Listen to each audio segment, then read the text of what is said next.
3 generations of Clare's family, her parents, siblings and grandmother all live within a few minutes of her beach bungalow.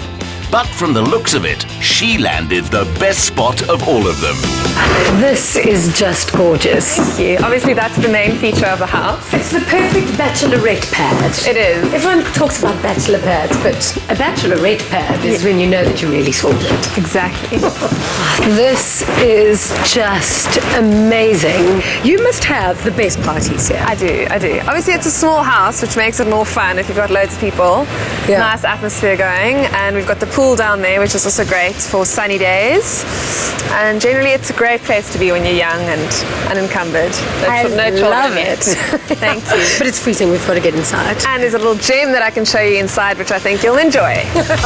Clare always had a keen eye for strong design. And whilst jewellery is her business, fashion is her pleasure. The whole house was actually built around one central feature, and that was making a special little room for all my clothes. This is my little happy place in the house. I'm speechless. All of my best friends live in here. Louis, Christian and Prada. Well, actually, my best friend is Jimmy. So he's become a bit of a collector's item for me, and I like to give them all their own little space where they can feel safe. Bags, boots, clothes, shoes, everything is in here. All of that aside, let me show you my real passion. So, Jeannie, in between the shoe shopping and the pool parties, I'm actually quite a workaholic back at the ranch. And this is what I do to keep myself busy. I make beautiful jewellery.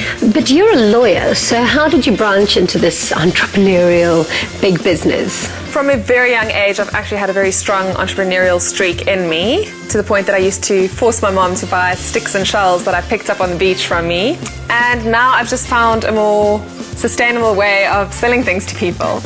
And it's something that I really love. So the passion, I think, really comes through in the jewelry that I make, and also my perfectionistic tendencies come through. Oh, this is amazing. You know, diamonds really are my greatest love in life. Jeannie D, Jeannie Diamond. Is that where it came from? Exactly. And my surname. I think it's why I was born. Take me through some of these pieces. So we've just got a beautiful solitaire diamond pendant here, which is set in a very contemporary, fresh, young way, and quite naked, just leaving the diamond to speak for itself. Emeralds and diamonds. Those are earrings that we custom made for a client of ours for her 30th birthday. Aside from those high-value items, we also do items that are much more affordable. And what our clients really seem to love is the personal touch. So anything that we make can be engraved with your initials, your boyfriend's initials, your dog's initials, whatever floats your boat. You've done so incredibly well. For people who want to start businesses of their own, do you have any tips?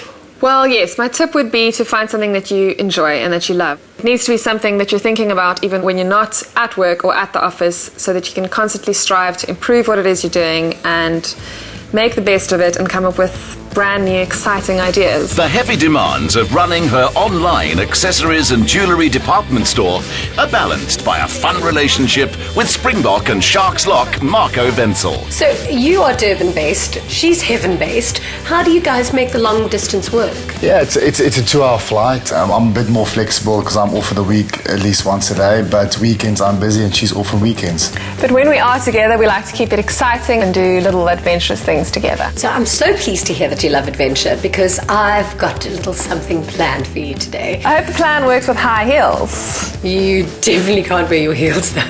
I'll make it work. We were on the trail of what the Khoisan call the place of sweet waters, an underground system of natural springs and streams. Pleased to meet you. Welcome to Cape Town and Good Hope Adventures. We're going to go underground the city today, but behind you can actually see what a canal used to look like. The Dutch used the stone of Table Mountain and Robben Island to build these canals, so we're going to have a look at that. Also, all the old history that's still buried below our city. This morning when I was in the tunnel, I actually ended up with a rat in my pocket. Rats! But they don't come this size really anymore. They come about the size of little poodles. I'm going to issue you with some helmets so that you don't lose your hair. Because some of the hair? Yeah, if you could scrape your head somewhere. So, my hair? well, you've got a cap on, doesn't matter. So put your hat on. They were time-travelling back 3.5 centuries to the main reason the Dutch established a station here, the abundant fresh water. The name's Bond. Genie Bond. Genie Bond. Knowing that diamonds come out of the ground too, Claire got into the spirit of adventure. This is exciting. Never a dull moment. Top billing. These canals have delivered fresh water since 1652, and the Aranyazik spring still supplies over 3 million litres a day. There's about 16 to 20 springs in the city which come out of Table Mountain. All that sandstone is soaking up that water right now at the moment, and it disappears underneath the city. It can't go very far because there's granite, and then it pops out as an artesian spring. The water comes from the precipitation of the cloth over Table Mountain. And on this day it had been raining quite heavily, so our guide cut the tour short, though not without a memento of the smugglers who roamed these tunnels. When the smugglers used to come through here, they used to leave treasure here. I'm just going to see, oh, there's a hole over here, look here. Wow, and there's a chest in here. And look at this. Hey? This is perfect for you. Finders keepers. There we go. It's real. Yeah, you can take it along as a souvenir. It's part of the tunnel tour. If I sell it, do you want commission? No, you Okay, can keep fabulous. it. Fine. Fabulous, thank you.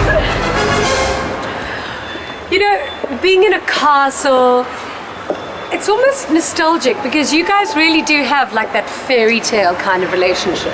How did you meet? We met at a good friend of mine, Minky's wedding. She said, right, well, the table next to mine, and it was love at first sight, From his side. from my side. So is it true that you said you were going to marry her within the first 5 minutes of meeting? I think 2.5 minutes. So you're not denying it. It was a tequila night. No, that was before the drink started.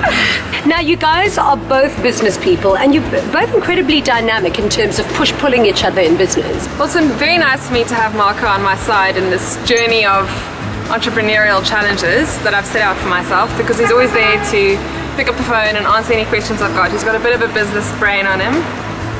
So he helps me see things from a bottom line perspective, which is always great because I'm sometimes in the clouds with my creative dreams and my big vision, and he believes in me, which is what it's all about. So what are your future plans? Well, I'm in Durban till June next year, and then probably down to Cape Town. Not probably. This is the only place I could ever live. Tunnels and all, this is the only place for me and the only place for me and my man. We wish Claire and Marco an endless spring of happiness.